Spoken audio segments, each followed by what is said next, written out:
আসসালামু আলাইকুম, সবাইকে রিয়ার টেকনোলজির পক্ষ থেকে আবার অসংখ্য ধন্যবাদ জানিয়ে আজকে আমি আপনাদের সামনে যে ভিডিওটাকে করব বা যে ভিডিওটা নিয়ে আলোচনা করব সেটা হচ্ছে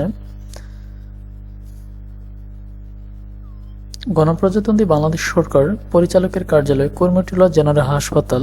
তো ওইখানে যে নিয়োগটা প্রদান করা হয়েছে সেটাই আমি আজকে আপনাদের সামনে আলোচনা করব এবং কোন কোন জেলার প্রার্থীরা এখানে আবেদন করতে পারবেন সেটাও আমি আপনাদেরকে দেখিয়ে দিব। তো এটা হচ্ছে স্বাস্থ্য পরিবার কল্যাণ মন্ত্রণালয়, স্বাস্থ্য সেবা বিভাগ, প্রশাসন ১ শাখার স্মারক নং এত, তারিখ এত এত, ছাড়পত্র মোতাবেক কুর্মিটোলা জেনারেল হাসপাতালে অস্থায়ী রাজস্ব খাতভুক্ত ১১ হতে ২০ গ্রেডভুক্ত পূর্বতন তৃতীয় চতুর্থ শ্রেণীর নিম্ন বর্ণিত শূন্য পদে অস্থায়ী ভিত্তিতে নিয়োগের লক্ষ্যে প্রকৃত বাংলাদেশের নাগরিকদের নিকট হতে নিম্ন বর্ণিত শর্ত সাপেক্ষে kgs.teletalk.com.bd ওয়েবসাইটে দরখাস্ত আহ্বান করা যাচ্ছে। তো এটা হচ্ছে তাদের একটা নির্দিষ্ট রুলস বা প্যাটার্ন। তো নিয়োগ বিজ্ঞপ্তির উপরে কিছু শর্ত এবং কিছু স্মারক নাম্বার থাকে, ওইগুলো দেওয়া হয়েছে। তো এখন যে জিনিসটা আমি আপনাদের সামনে আলোচনা করব সেটি হলো কোন কোন পদ রয়েছে, কোনটায় কতটা পদের সংখ্যা, প্লাস হচ্ছে শিক্ষা, প্লাস হচ্ছে আপনার কোন কোন জেলার প্রার্থীরা আবেদন করতে পারবেন। এখানে ১ নম্বর যে পদটা রয়েছে, আমি একটু জুম করে নিচ্ছি জিনিসটা, কারণ জুম করলে জিনিসটা দেখতে ভালো লাগবে, আপনাদের বুঝতেও সুবিধা হবে। ওকে, এর বেশি জুম করা যাবে না। তো এখানে ১ নম্বর পদটা হচ্ছে ৬০ মুদ্রাক্ষরিক কাম কম্পিউটার অপারেটর। এখানে ১০,০০০ টাকা ১০,২০০ টাকা থেকে বেতন শুরু হয়ে ২৪,৬৮০ টাকা পর্যন্ত হবে এবং গ্রেড ১৪, এবং যেখানে পদের সংখ্যা রয়েছে একটি এবং সেখানে শিক্ষা লাগবে।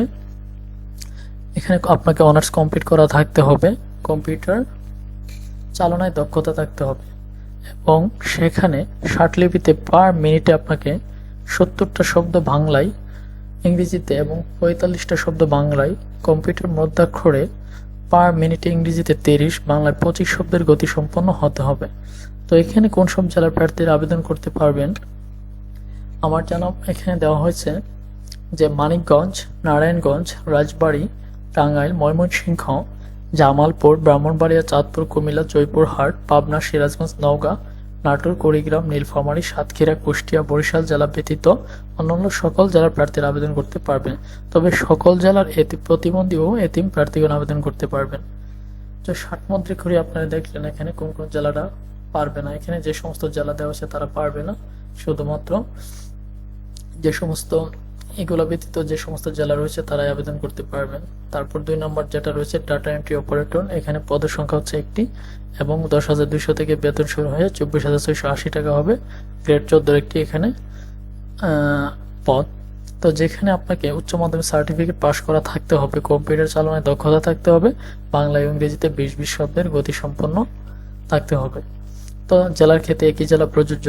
তো ৩ নম্বরটা হচ্ছে অফিস সহকারী কাম কম্পিউটার মুদ্রাক্ষরী, যেখানে আপনাকে বেতন প্রদান করা হবে ৯,৩০০ থেকে শুরু করে ২২,৪৯০ টাকা, যেটা হচ্ছে গ্রেড ১৬ একটি পদ। এখানে পদের সংখ্যা ৪টি এবং যে সমস্ত শিক্ষা লাগবে উচ্চ মাধ্যমিক সার্টিফিকেট পরীক্ষা উত্তীর্ণ হইতে হবে, কম্পিউটার পরিচালনায় দক্ষতা থাকতে হবে, ২০ শব্দের গতি সম্পন্ন হতে হবে। জেলার ক্ষেত্রে একই নিয়ম প্রযোজ্য।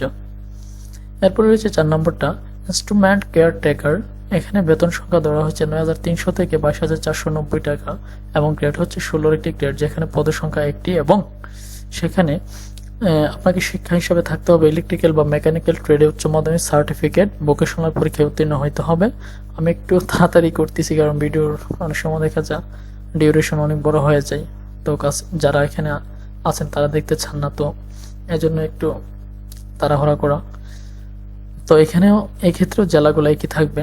তো ৫ নম্বর হচ্ছে রিসিপশনিস্ট, যেখানে টাকা হচ্ছে ৯,৩০০ থেকে ২২,৪৯০ টাকা প্রদান করা হবে, গ্রেড ১৬ একটি গ্রেড এবং এখানে পদের সংখ্যা ২টি।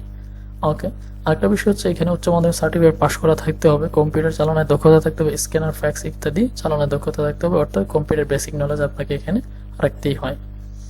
তো ৬ নম্বর যে পদটা হচ্ছে অফিস সহায়ক, এখানে বেতন সংখ্যা ৮,২৫০ থেকে ২০,০১০ টাকা, গ্রেড ২০ একটি পদ। এখানে ৭৬টা পদের সংখ্যা এবং উচ্চ মাধ্যমিক সার্টিফিকেট পাশ করা থাকতে হবে, এখানে মাধ্যমিক স্কুল সার্টিফিকেট। সকল জেলার প্রার্থীরা এখানে অফিস সহায়কে আবেদন করতে পারবেন। তো এখানে কিছু শর্ত ও নিয়ম দেওয়া রয়েছে, এগুলো আসলে আপনারা পড়ে নেবেন। যেমন এখানে বলেছে প্রার্থীকে অবশ্যই বাংলাদেশের স্থায়ী নাগরিক হতে হবে, বয়স সর্বনিম্ন ১৮ থেকে সর্বোচ্চ বয়সসীমা হবে। সকল প্রার্থীর ক্ষেত্রে বীর মুক্তিযোদ্ধাদের ক্ষেত্রে ৩০ হ্যাঁ, বলা হয়েছে সকল প্রার্থীর ক্ষেত্রে বীর মুক্তিযোদ্ধা শহীদ বীর মুক্তিযোদ্ধাদের পুত্র কন্যা ও শারীরিক প্রতিবন্ধী ব্যতীত 30 বছর। এরপরে হচ্ছে আপনাকে শহীদ বীর মুক্তিযোদ্ধার পুত্র কন্যা শারীরিক প্রতিবন্ধী প্রার্থীর ক্ষেত্রে বয়স 32। এগুলো হচ্ছে আপনার তাদের কিছু শর্ত, আপনারা এখানে শর্তগুলো পরে নিবেন। আমি গুরুত্বপূর্ণ জিনিসটি দেখাচ্ছি। তো একটা বিষয় হচ্ছে আপনারা কোন ওয়েবসাইট থেকে আবেদন করবেন, এটা একটা ইম্পর্টেন্ট বিষয়। http://kgs.teletalk.bd এই যে ওয়েবসাইটটা রয়েছে, এটা আপনারা কপি করে নিয়ে ফালাইলে চলবে, অথবা হাতে টাইপ করে আপনার গুগলে লিখলে আপনার ওয়েবসাইটে নিয়ে যাবে। তখন আপনারা ফর্মটার মধ্যে তথ্যগুলো দিয়ে আবেদন করে নেবেন। তো এখানে কত থেকে, এখানে 16/5/2024 সকাল 10টা থেকে 13/6/2024 বিকাল 5টা পর্যন্ত আপনারা এখানে আবেদন করতে পারবেন।